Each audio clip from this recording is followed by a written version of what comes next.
To my band, I didn't know a single one of these guys 10 years ago, and I started asking them randomly to come and join me on a stupid idea, and it's turned out to be one of the best things that's ever happened to me. So thank you guys. And last but not least, none of this, truly none of this would happen without Katie Dolan Bliss. She is the best person I know. Cheers, Kate.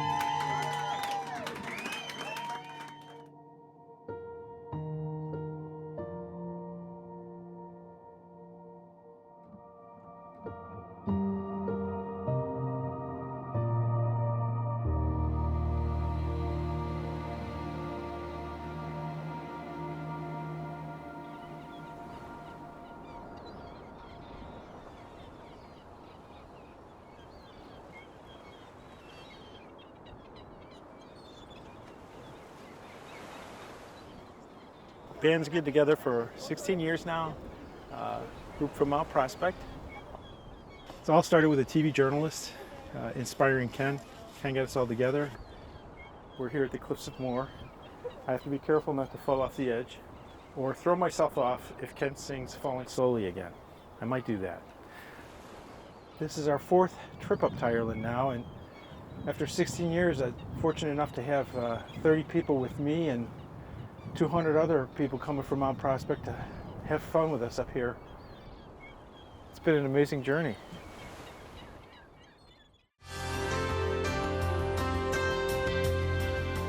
This morning on Leonard's Look, a paint job that transformed a town. Our Mike Leonard visited a small town in upstate New York that went from drab to dazzling with a little imagination and a few paintbrushes. I had promised to return when the colors had transformed the landscape. When the last Katie read a book called Ride of Our Lives by Mike Leonard. She wrote Mike a letter saying, hey, great book, loved it, so needed in our time right now. And Mike wrote back and said, Katie, thanks for your letter. Pay me a visit. I live in Wilmette. Here's my address. Here's my telephone number. And Kate looked at me and said, I think he's joking. I'm like, I don't think he is. I think he's dead serious. So she got in touch with him. She was in a book club at the time and said, hey, would you mind coming out and talking to the book club about your book? He said, I'd love to. So instead of him coming out here, we kind of went to him, and she set up a whole meeting at Tommy Nevins, which is no longer there, in Evanston. And about 100 people, I think, showed up for him to talk. And so he got in and he said, I never feared failure. If I wanted to do something, I went out and did it. And if I fell down, who gives a crap? I get up, I move on. And I turned to Katie that night, I said, I'm starting a band. She goes, you might want to learn how to play an instrument first before you start a band.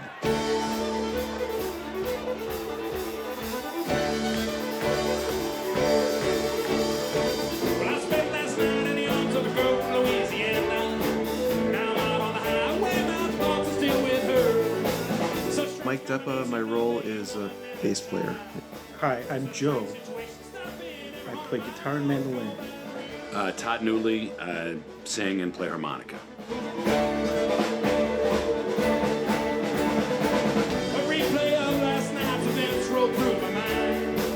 Except a seat or two, a race by sweet red wine. And I see a truck stop sign ahead, so I changed lanes. I need a cup of coffee and a cup without a change. Call back room. John Lee's a drummer. Tim Meyer, I am the fiddle player and I also sing. Lorelei McDermott, and I am the backup singer. Backup ooze, I like to say. I gotta talk to my girl just one more time.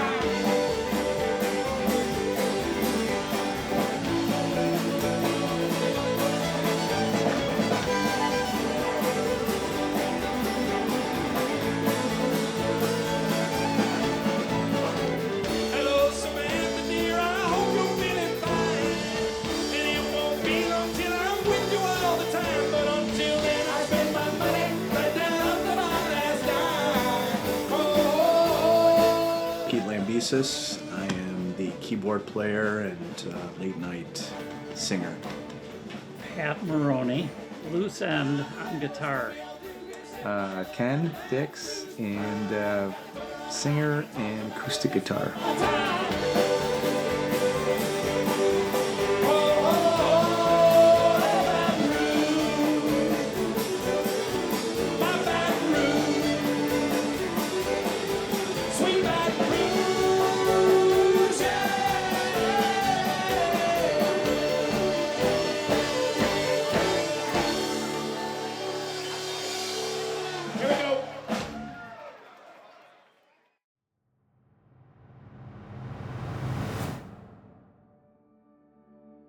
So it just started with your dad and I, Joe and myself. And he said, I have this vision where I'd like us to play at a pub. I've always wanted to play out. I wanted to be kind of in a band. And I said, that's great, we'll get together. And he said, well, I have a gig booked in June, which was like a month and a half away.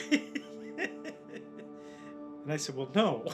And, I knew Pete Lambesis played piano. Said, hey, I heard you play keyboards. I'm putting together this band.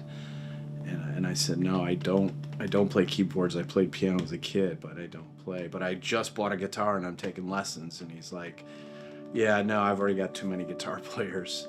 Pete comes in with a keyboard with 8 D-cell batteries that hadn't been changed in about 5 years, I'm guessing, and they all fall out. And your dad looked at me, he's like, there's no batteries in rock and roll.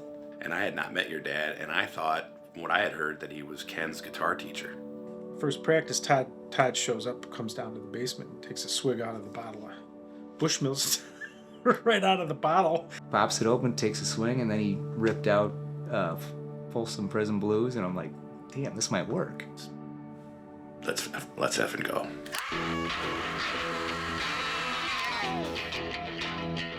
Nobody knew what they were doing. Nervous as hell. It was hilarious because we had no monitors. We couldn't hear ourselves. We had 2 little soundboards. I think your dad was able to jerry-rig them together.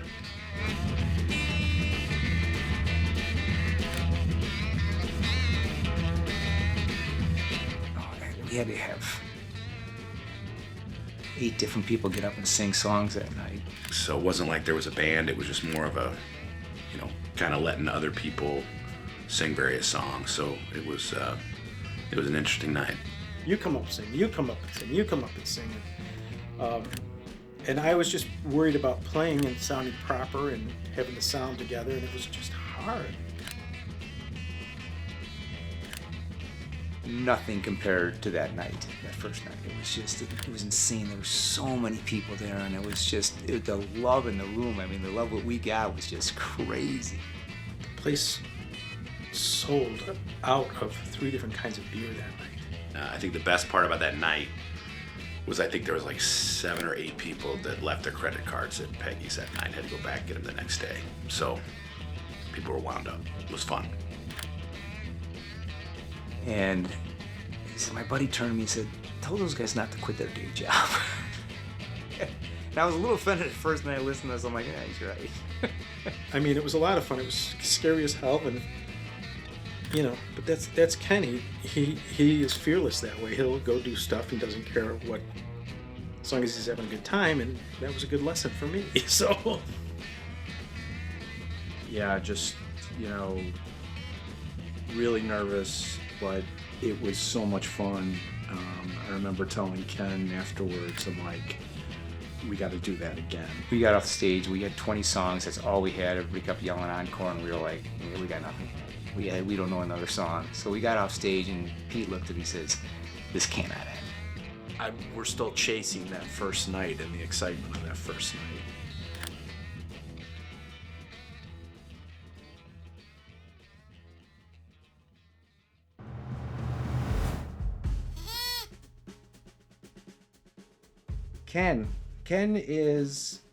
This band would not exist without Ken.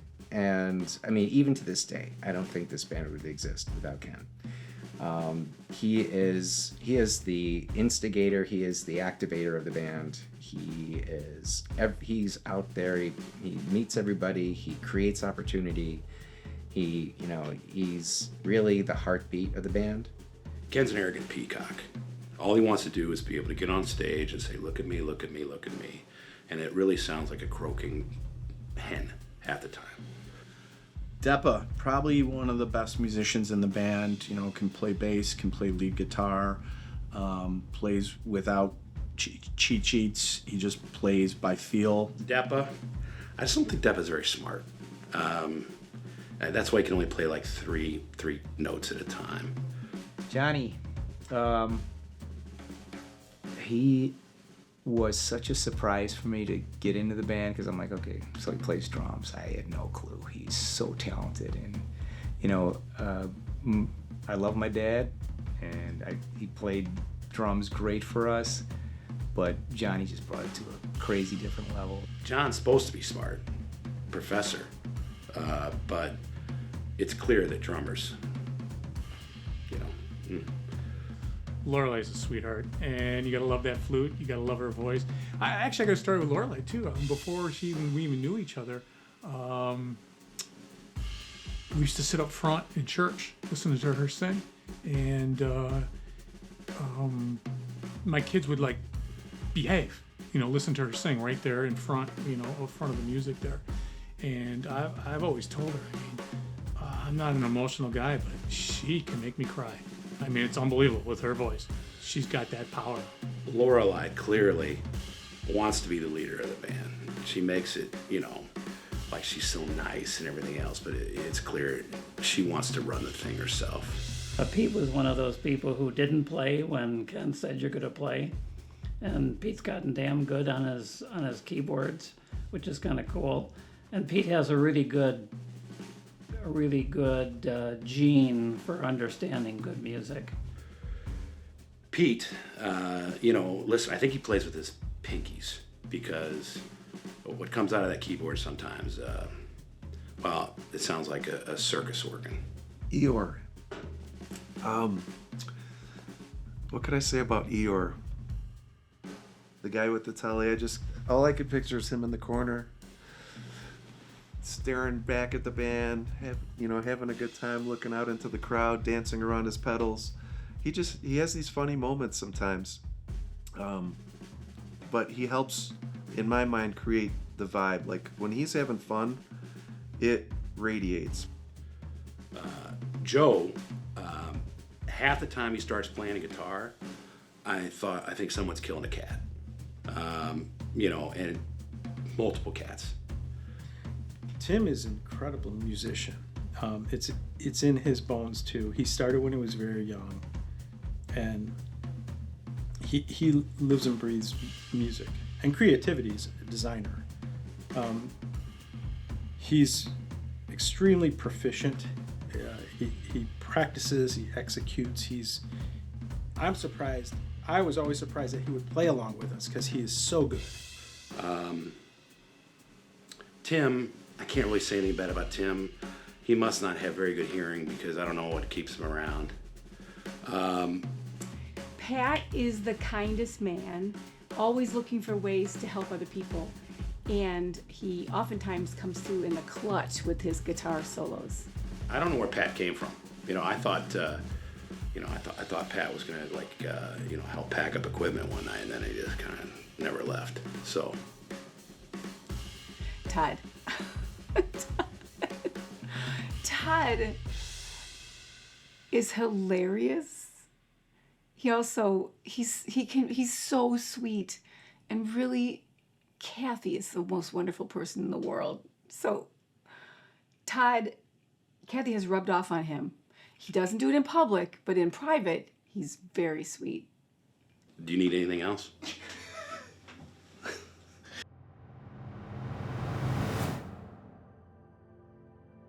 So Roberta Ward and Eric Ward are good friends. Part of the reason the band happened is because she got me up and singing in Westport, Ireland. And we didn't own a place in Westport, but when we went through there and had a riot, Roberta and Eric called us when we got home and said, hey, what do you think about buying a place in Ireland with us? And I'm like, I am so in. When we closed on our place, we brought all our girls, 4 daughters, and then we brought in their 2 daughters. So we all were having a great time. Matt Malloy's set up a small bar up front. There's a middle bar, and there's the session room and then there's the backyard bar. Well, in the session room was, 10 young adults, and one of them had a guitar, and he finishes and he says, "Anybody else play?" I'm like, "Yeah, my daughter Casey played." By this time there was probably 20 people just gathered around in this back bar, and she killed Traveling Soldier, and it could not have been quieter in this bar. Everybody had stopped and was listening to it. And she finishes the song, and this guy stands up, he goes, "Marry me, please fucking marry me." And with that, the guitar was passed around for the next 6 hours. Well, in the bar that day was Matt Malloy himself. I said, "Hey, I've got a band in back in the States." I said, "Would it be possible to come over here and play?" He says, "Talk to Seamus." So I went and talked to Seamus, who is the manager of the bar, and Seamus was like, "Give me a date." So we put a date in the books. I went back, and the band was like, "Yeah, we're in." I think I'm more or as excited for this trip as I am for any of the previous trips. I think there's going to be over 200 people that are going to be joining us, and I'm really nervous about the night of the gig because that back room fits about 100 people, 110 people, but people rotate in and out, and they've got traditional music they're going to be playing up front, and we've got just great fun things planned for the trip.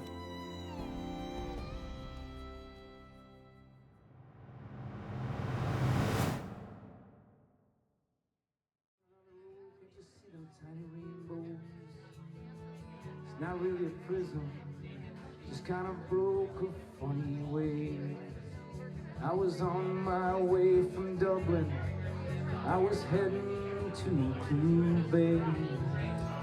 Step inside this house, girl, I'll sing for you a song. Show you all the places I've been, shouldn't take too long. To start with, I'm here because my mom and dad decided that they wanted to share the dream and the beautifulness of Ireland with all the people that they love. I think when I was in 8th grade, they went on their first trip with their big group of people, and from then every single person knew that this was their spot. They knew that this was their place to go back to and connect with people again.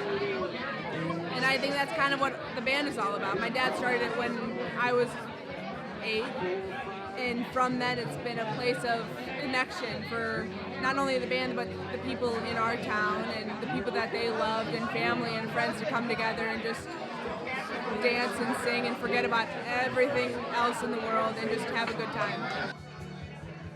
Tell you about just where I've been, shouldn't take too long. Show you all the things that I own, my treasures, you might say. Could be more than $10 worth, but brightened up my day.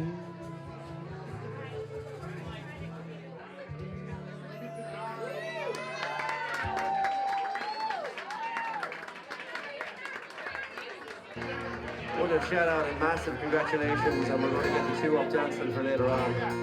The lovely happy couple who just got tied the knot today. Make it Harry! Woo! I'm a summer kissing. One song you hear, watch you touch your teeth,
We've had to figure out what our audience is. You know, we've played gigs for money. We were the opener for Smash Mouth, and we realized, well, that's not our thing. Like, we want to play for our friends and family and get that energy from the crowd. When we played in New Orleans, I think the first time when everyone went down and played New Orleans, really nervous because it was part of a kind of a corporate gig, but in the second half, whenever we played till like 2 o'clock in the morning, and people had a great time. One of my favorite gigs actually was Joe Bonina and James's wedding.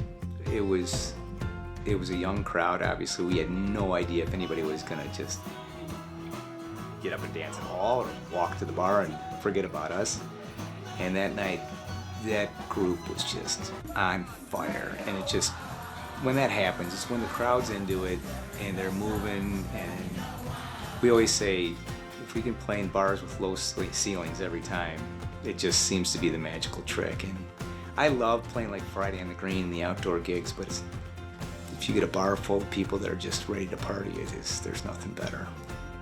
A great memory was when we all went to my ancestral hometown in Milltown, Mel Bay, and took over a bar and just hung out. Typical Irish bar, had a fiddle and a crappy guitar in the back, and we grabbed that and started making some music. My 50th birthday was super fun because my brothers and their wives and my kids were all right there in that tiny little spot. It was like the band and my family. I think Peggy's gigs really stand out to me because it's like when there's a lot of people there, it is like jammed and it's just packed, and there's that energy there and the closeness of the audience to the band, like we're on top of each other almost.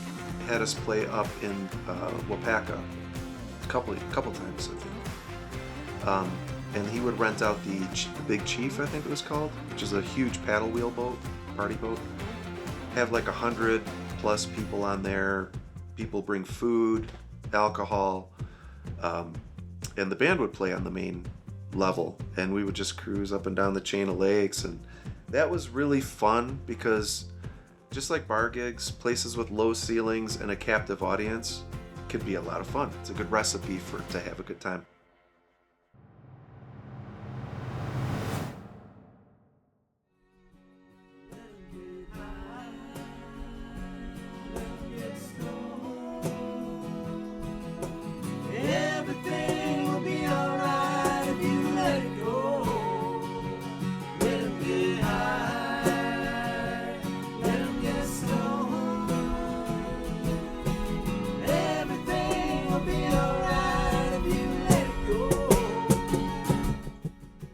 We had the birds were a bird problem above the door in the back by the porch.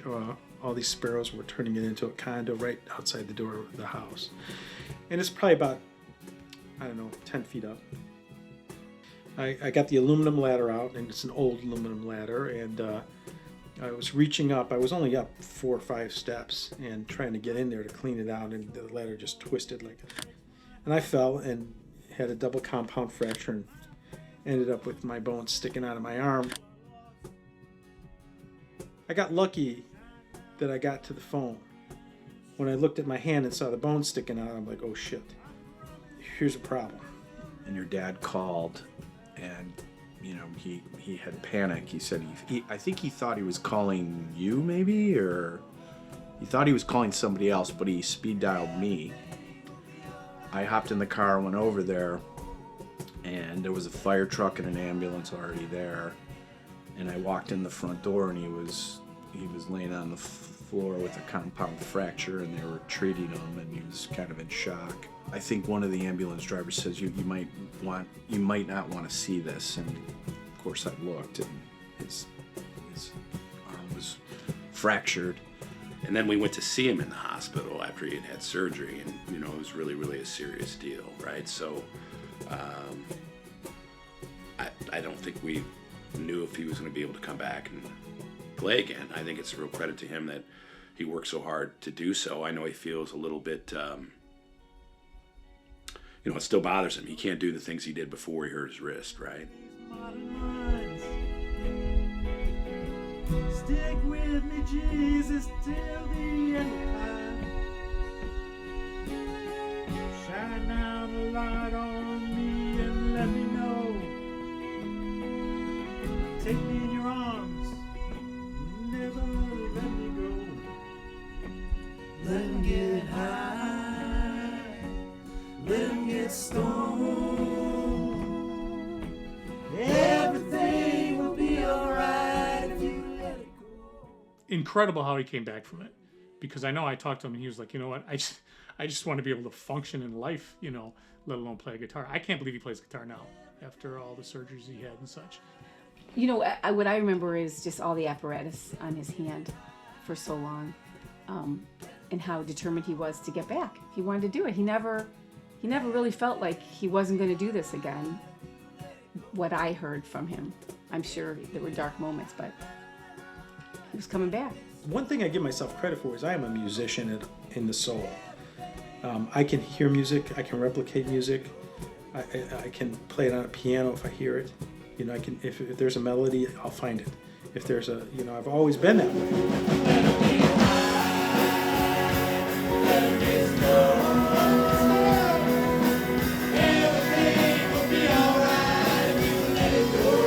I think if anyone in the band would leave, it would probably cause the band to fade quickly. But if your dad left, I think it would just be real quick. I think everyone would be like, yeah, that was a good run, and we had a fun time, but he's back.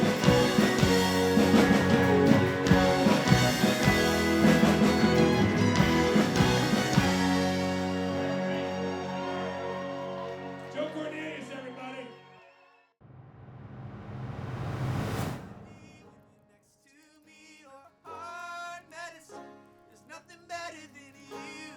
And then it explodes.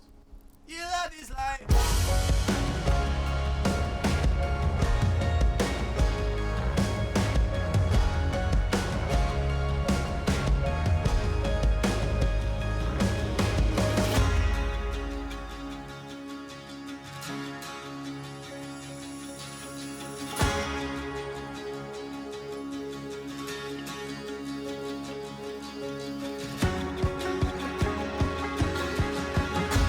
I came to Ireland because after 2020 it was really hard to see my family. My mom's young to 10, and almost all of the families came to the trip, so it's the first time I've been able to spend a lot of time with them in a while, and it's really special. I came to Ireland to spend time with family, experience a new country, and listen to some good music.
That's 2 minutes, people. 2 minutes of the best song on earth.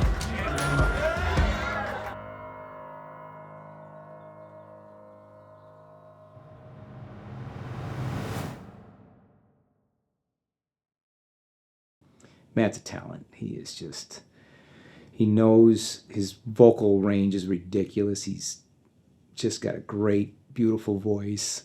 He always has really talented people backing him up when he's playing. But he's just a genuinely really, really good person.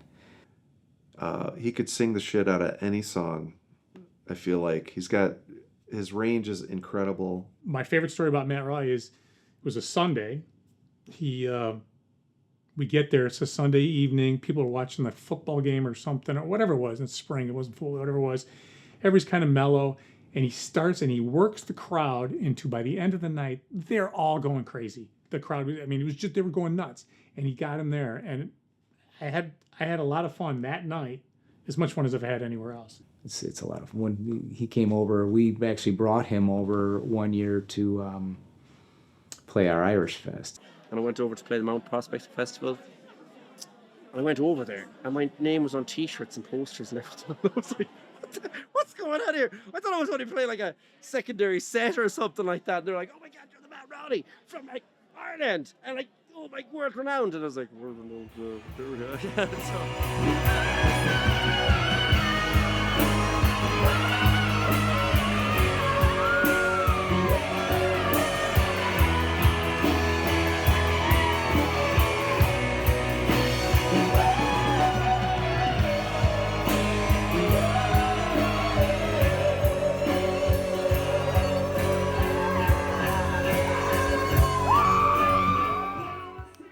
I met Ken.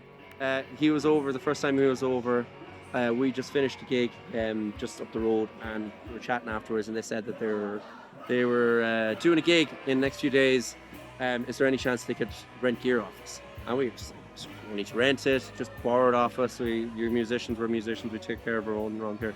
I brought my guitar over there. I had a Taylor, and I didn't want to bring it back. You get this beautiful Taylor guitar. I was like, oh my God, it's gorgeous. And I got playing it. And he was like, so, you know, you'd live in Westport. And I was like, yeah, I live in Westport. And he goes, well, like, I have an apartment here, but like, the guitar is just going to be kept here, you know, in storage.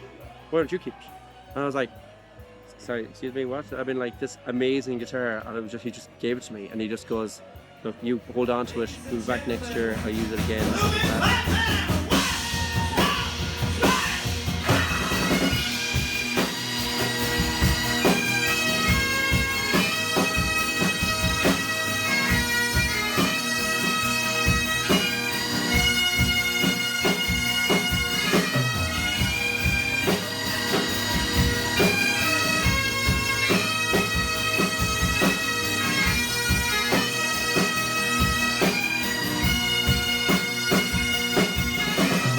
You know, and we just kept this great relationship going. Every time we go over there, we go to his place for dinner, or he comes over to our place for dinner, and we definitely meet up. And now he's married with a sweet little baby. Friendship has just lasted years, and it will for years and years more. Because, like, as I said, it's you know, we take care of our own here. We do, you know, musicians and friends alike, and then the people that he brings every year, stuff like that. Like now, it's been a couple of years since you've been over and stuff. So it's just going to get better and better. I just have a serious feeling, you know, that just years and years to come, you guys are going to keep on coming back.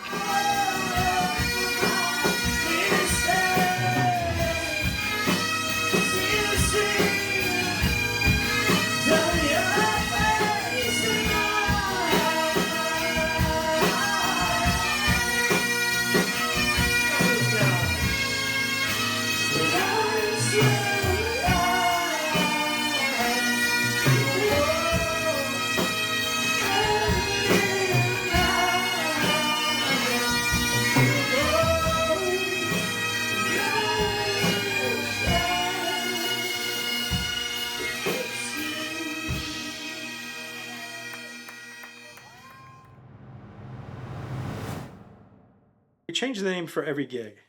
I did not want us to get into a situation where we were trying to pick a band name because it's too Spinal Tap. But then as time went on, I was just like, you know, guys, no one can follow us. Nobody knows where we are, where we're going to play next, because we're always a different name. One of the things I like about the band, especially in the days when we had to come up with the names, and they were always Todd's names. My favorite one of all was a Halloween gig. We played Children or Strangers with Candy. Liquid Courage. I remember we played District 57. We were Petty Cash. 10 drink minimum. A breast cancer charity event. We were the second baseman. Jane's 50th, it was the Hot Flashes. $5 gas.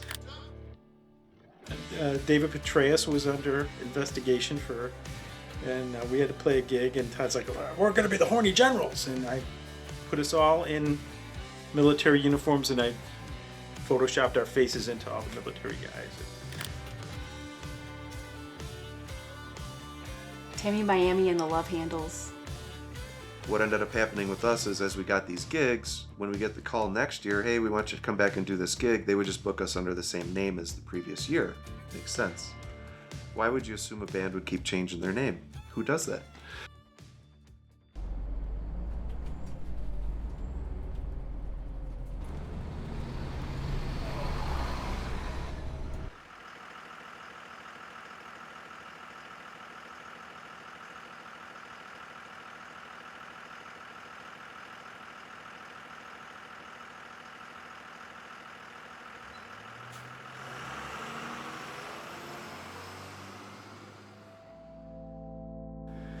We had a whole day of things planned, and what we had planned is we were going to go up to the whole group that was with us was going to climb Croagh Patrick, which is just about 5 kilometers away from where we live, where we have our place in Ireland. And as we're getting ready to leave, we were noticing all these people going into the home, and they all had the funeral suits on. We're like, oh, someone must have died, and they're having a funeral. I just walked up to the St. Patrick statue, right? And Kathy and I took a picture of Kim and Tom. And as we were transitioning to get into the spot to take the picture, that's when Tom fell. I finally get in the car, and I'm heading over, and Katie calls me and says, Ken, get here quick. Tom, Todd's brother-in-law, he passed out. And I just assumed that this was just going to be a little incident, and he'd be fine, and we'd get him to the hospital, and we'd carry on. But Kelly Grote, who's a nurse, was right there. I know that Chrissy Olsen's a nurse, was right there, and they were doing CPR from the moment that he fell. And we worked on him for 45 minutes before the ambulance showed up. I came down the mountain that day to try to guide the ambulance in, and I did not go back up because there were a lot of people at the top of the stairs, and I thought I was better to stay where I was. And I just remember the feeling of having Tom just right above us, like, come back, come back, come back. It was such a tragedy. I've never seen, it was just, we were in such a high, and then it was so crushing to everybody, especially, Todd and Kathy and Kim. It was unbelievable. So then after that, it was just really, really surreal in that, number one, Tom was barely 40, 49, I think. The fact that you lose somebody that young, the fact that everyone was having such a good time, he was having such a good time, and then just, ending like that was really, really hard. Then we go back to the home. Well, the funeral group that was going in when we went on this climb was still all in there. And Matt Rowley, who set us up, was playing at the helm that night. So he's like, go grab your instruments. So Tim Meyer, I swear to you, sat on a stool and played his fiddle for 6 hours straight, never once got up. He never went to the bathroom. He never got up from that stool and played every song with them. We jumped in and out. And Ken and the guys came in, and I was like, I'm so sorry, I've heard such tragic news. And I said, look, and we were playing like sad songs, very chilled out and like that. I said, screw this. And I said, look, you've lost somebody dear to you, you've lost somebody dear to you, 2 funeral parties, and the 2 funeral parties joined forces. And it was probably one of the best gigs I've ever played, and I played pretty big gigs and stuff like that. is because the emotion was so high in the room, and everybody was just like, they wanted to say goodbye in such a, in such a great way, and it was such an amazing send off for their friend. For me, it was therapeutic to sit there and play because I think that particular year I was there by myself. I came alone that year. And I really felt like music was where I felt safe and where I was kind of like, okay, if I'm doing this, I'm okay.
The friends of the band who were there, everybody did something to help out in their own unique way. You know, Tim and Lorelei planned the mass.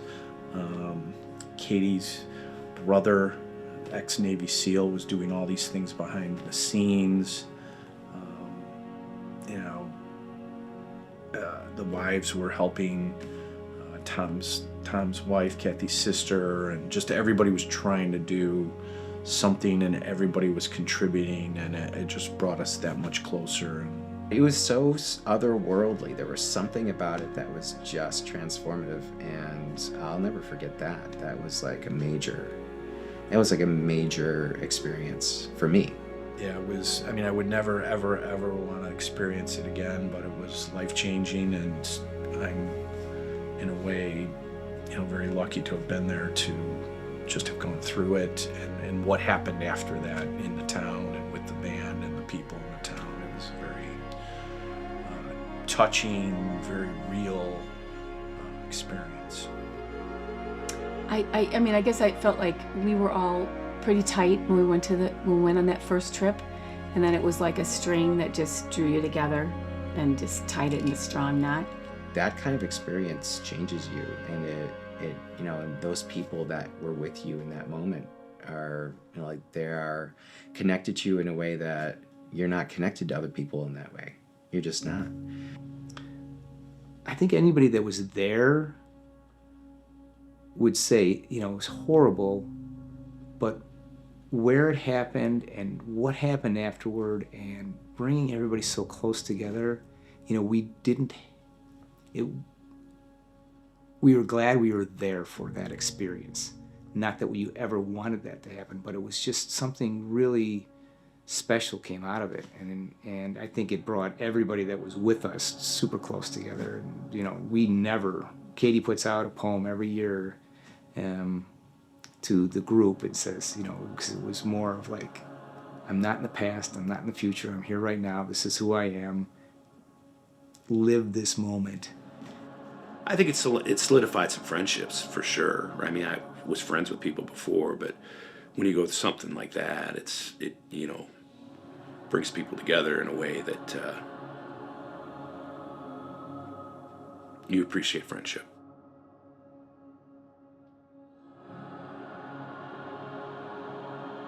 was several gigs in a row, plus we promoted a few gigs to put defibrillators in, bought 2 defibrillators for the gift shop at Crowpatrick. So it's there with a plaque for Tom in Tom's memory. We ended up buying 2 with the fundraiser. We brought them over and gave them 2, and they have one that's hanging on the wall, and then they have one that big groups, especially if they're elderly, will strap on and someone will carry it up while their people are going up. I don't think they've ever been used, thank God, but they're still there. We check on them every time we go.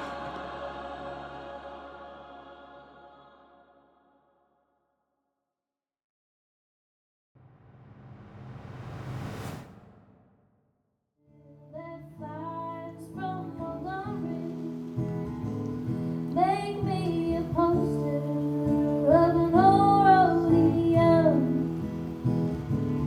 Just give me one thing that I can hold on to believe in this living is just a hard way to go.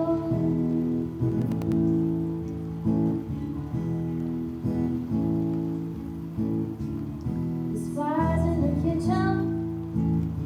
I can hear them buzzing, and I ain't done nothing since I woke up today. How the hell can a person go to work in the morning? The reason why this band is so fun and that we're all together is because everyone is included and constantly looked after and taken into consideration. Even if, I have a practice or I have a gig, I can't do this, I have a family thing to do, I can't do that. If they say no and they have to, they consult us all, we're all part of the whole team, and that's what makes it work. What's it like being married to Todd? How much time do you got? Believe in this living is just a hard way to go.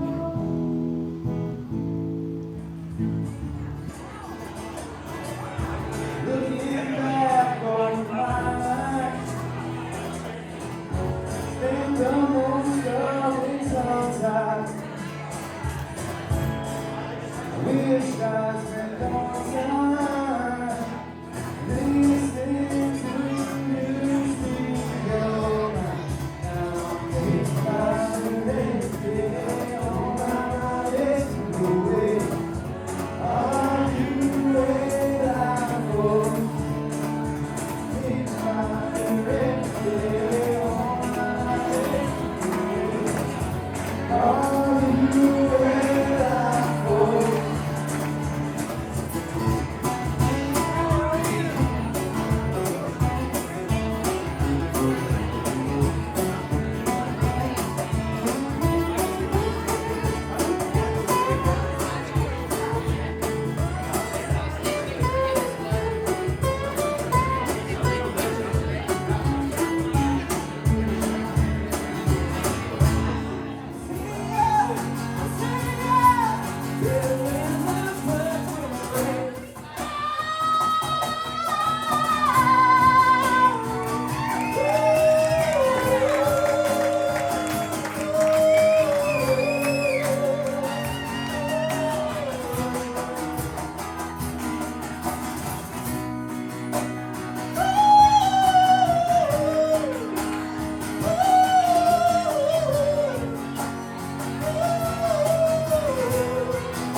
You know, the wives are always supporting, and you know, we call them the fly girls because they'll get up in the middle of a room and try and get the room going. They have a great time, and it's great that all of the wives get along and like each other, right? So I think there's some friendships that have developed over time. And I would come home to him and I'd say, you know, burn in love, hunka hunka, burn in love. Ah, is that the right thing, honey? Does that fit what I'm? He'd say, yeah, maybe different harmony. Can you come up with something different? But I think she likes this band as much as I do because she's friends with all the wives. Her kids all, know each other. So I think the wives, the spouses are just as much part of the band as we are because we all know each other.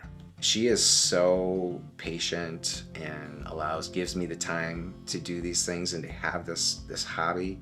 I think she understands what it means for me, like emotionally, to do this.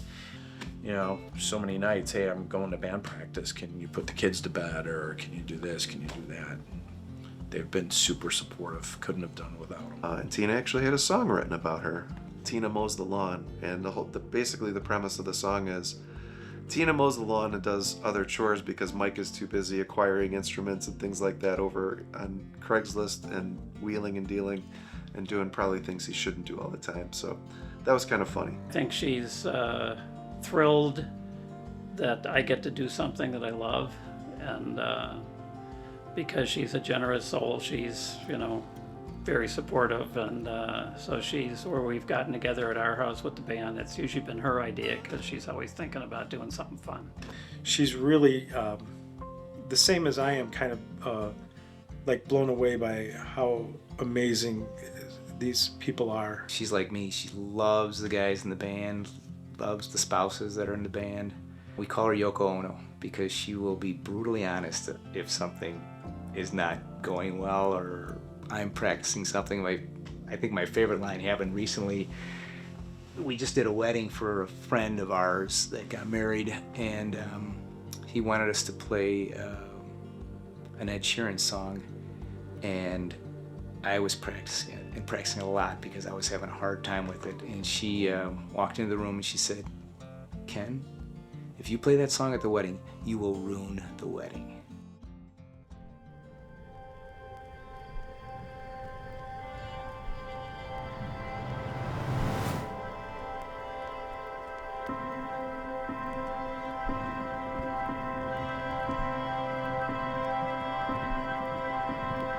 So a buddy of mine from high school just reached out to me. His family's from this area, Westport. Told me to go to the bookstore.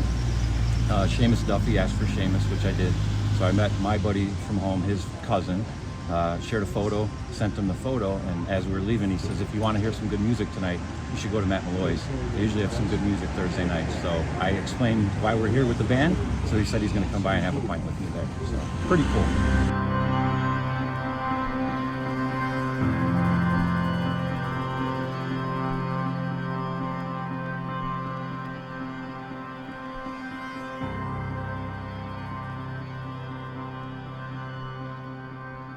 Because I feel like this band has been woven through my times of my life for the last, at least 10, 15 years. I can think of bringing old boyfriends. I now have my husband here to see the band. My husband's family is here to see the band. I had times where I had nothing to do at night in high school. My parents were going to see the band, and that became my fun night at Peggy Kinane's. And I just feel like it's been part of my upbringing, is this group of people, their families, their friends, and it's an interesting group that's different than just a friend or family. It's kind of a mixture of both, and such a supportive, loving group. So I'm really excited for tonight to just be part of that again.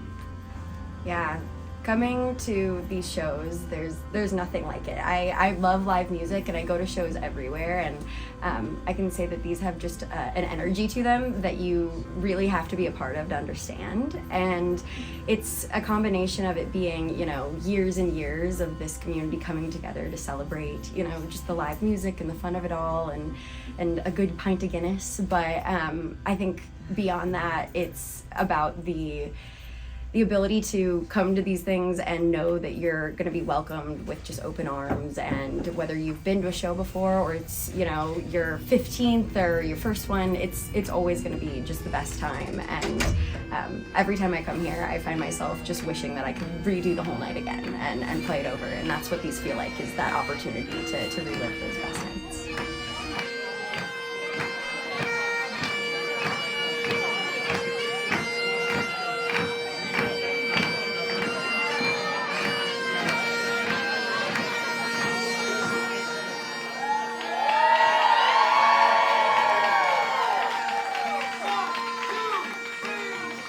Well, I pulled out of Pittsburgh and heading down the eastern seaboard. And the police are wound up and she's a running like never before. There's a Swedes on the head, alright, but I don't see a cop inside. 6 days on the road, now I'm gonna make it home tonight. She got 10 Ford gears and a Georgia overdrive. I'm popping little white pills and my eyes are open wide. Hey, hey, just past the Jimmy and a white, and I'm passing everything inside. 6 days on the road, now I'm gonna make it home. Make it pretty, baby.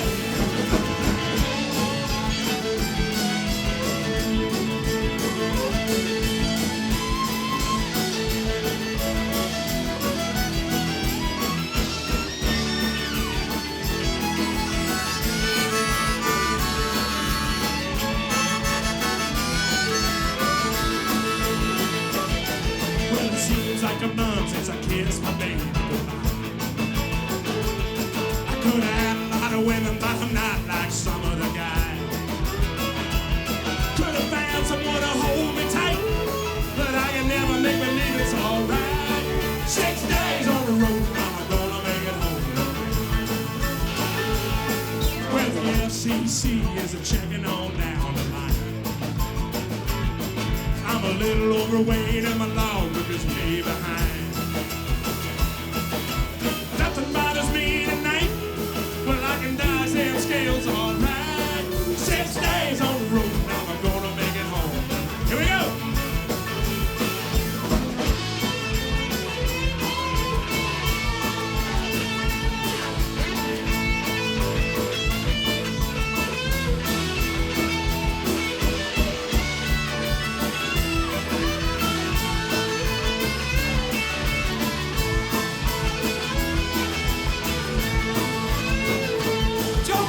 Brings a little old, but that don't mean she's slow. I got the pedal to the floor when she's a burning smoke as black as coal. I can see Taylorville in sight, and if you think that makes me happy, alright. 6 days on the road, now I'm gonna make it home tonight. Oh Lord, 6 days on the road, now I'm gonna make it home tonight. Yeah, yeah, 6 days on the road, now I'm gonna make it home tonight.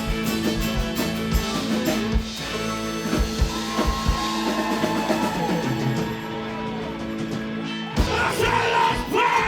I love my leg! Live on the top set! I love my leg!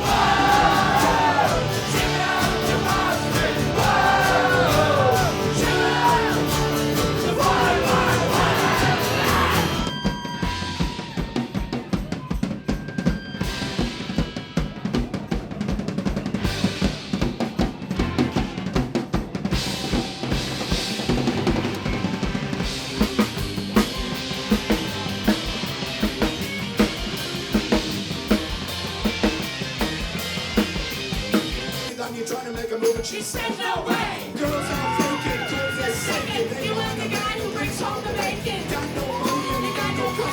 You got no woman and there you are. Some girls are sadistic, but they're realistic. Looking for a man, make some opportunistic. Shoulder on the bench, put the trade in 10. So that I'm on the way, be your man. So I'm gonna meet your stroke. Give you a lot of roll.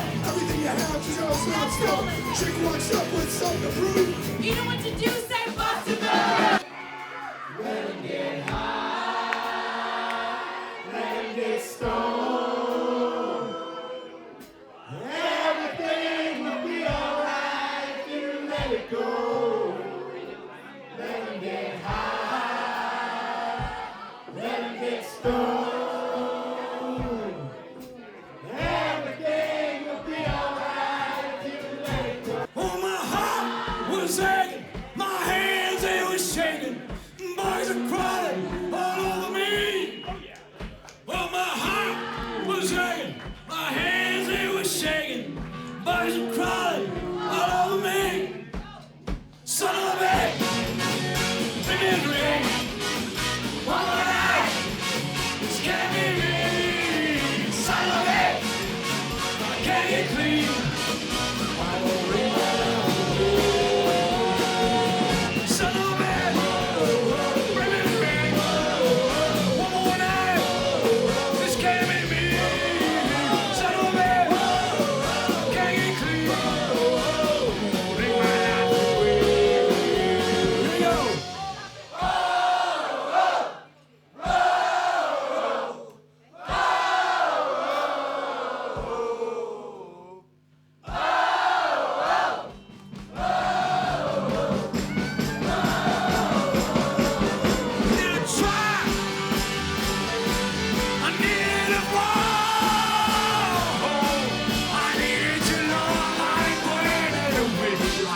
Never get old.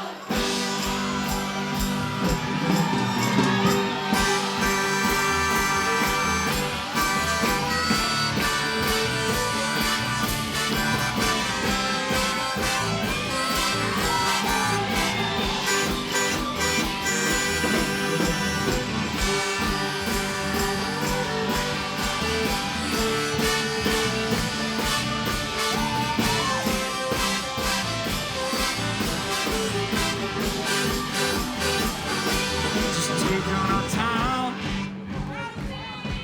stand in the rain, mean what you say, mean it to me. 'Cause all of your life, never again. Come on and say it now, say it again. Out on a summer sand, it matters but little bit. Come on and mean it to me. I need it so bad. One more time. Come on and mean it to me. I need it so bad.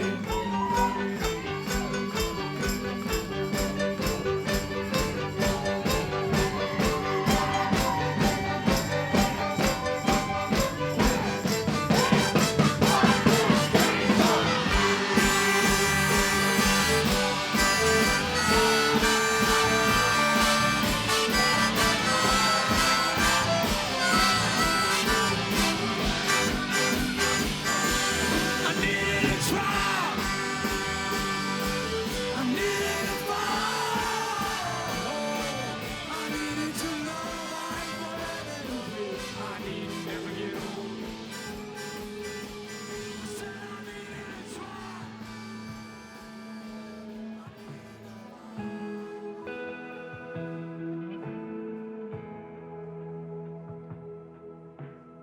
You know, I've had a few things in my life that cause me to reflect on, like, hey, we're on borrowed time, man. We have got to live big and have fun and do good all the time, because nothing's guaranteed. Tomorrow's not guaranteed.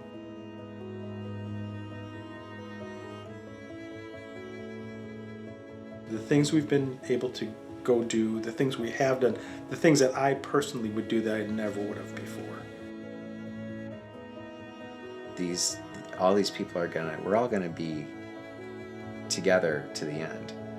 I don't know if the band will continue to play or how long the band will continue to play. But I think I'm gonna just savor it as long as I can.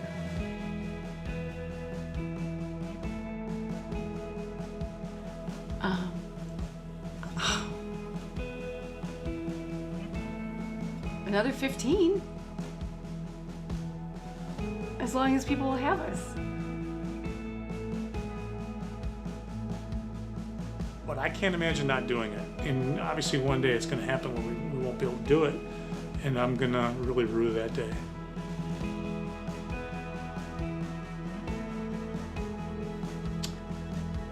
I don't know. I think we're still having fun and we're not thinking that way.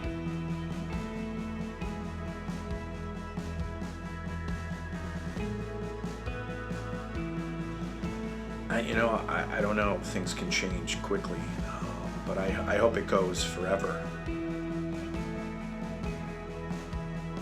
I don't see it ending anytime soon. Maybe it's going to change a little bit over time. But that surprises me a little bit. It's still going strong. It's what Mount Prospect is. It's just people that like to have fun, and the band has been a great way for us all to be able to pull together around something every now and then. I don't know. I don't know how long it has. I think the friendships will last forever. As long as those guys are up for it and Lorelai's up for it, I'll keep hanging around too. There's not a luckier person in this world than Ken Dix, because it's just, we are so wildly fortunate. So, it's something that, there's your answer. What shocks me the most is that I have this in my life.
What's it called? Jimmy, I'm going to shove that camera up your ass. How's it go? We were starting. Got that on film. He is. It's more called that. I know. It's going to be very The camera's going up and shining.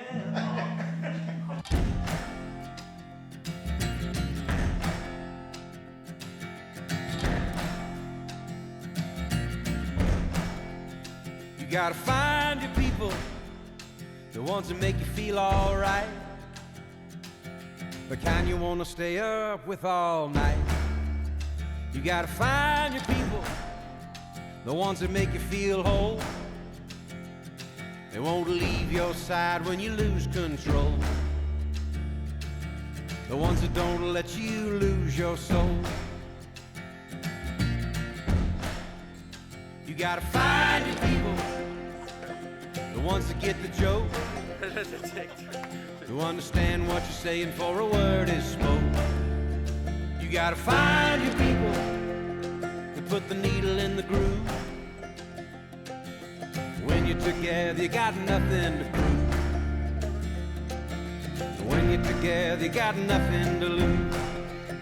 In a world full of strangers, you don't know who to trust. All you see is danger, trying to find what you lost. You can't go it alone, everybody needs help. You gotta find your people, then you'll find yourself. You gotta find your people, the ones that make you feel alright, that tell you the truth and wish you well. You gotta find your people, then you'll find yourself. You gotta find your people, then you'll find yourself.